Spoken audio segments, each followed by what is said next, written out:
Welcome to TESOL Ontario's MicroPD series, The Research Says, Understanding Learning One Finding at a Time.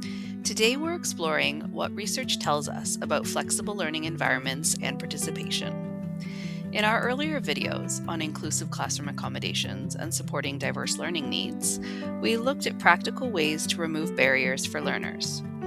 Here we'll step back and consider why building flexibility into a classroom, rather than adding it on later, tends to help more learners take part. A useful starting point is the idea that variability is normal. Research in inclusive education suggests that there is no single average learner to design for. Any group of adult English learners brings different backgrounds, literacy levels, learning preferences, and life circumstances into the room.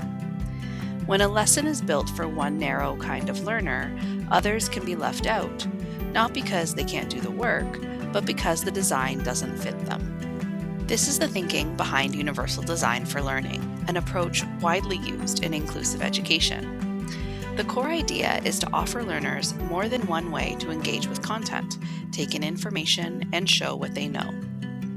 Research and classroom experience suggest that when these options are planned from the start, fewer learners need individual accommodations later, because the flexibility is already there for everyone.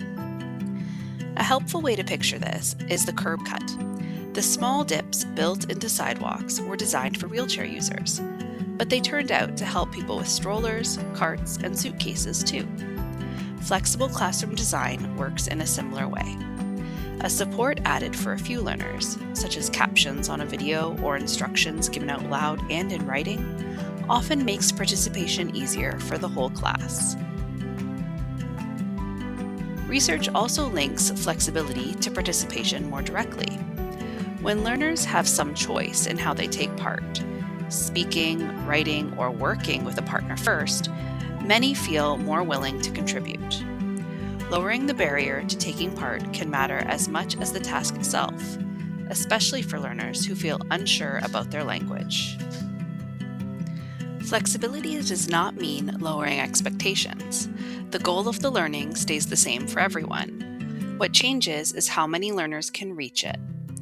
Designing for participation from the start tends to create a classroom where more people can engage, practice, and build confidence over time. This video was created using research from leading frameworks and studies on universal design for learning and inclusive participation. See the video description for full references. How do you build flexibility into your lessons from the start? Which flexible options have made the biggest difference to participation? Share your ideas in the comments and subscribe to the TESOL Ontario YouTube channel for more research-informed professional learning.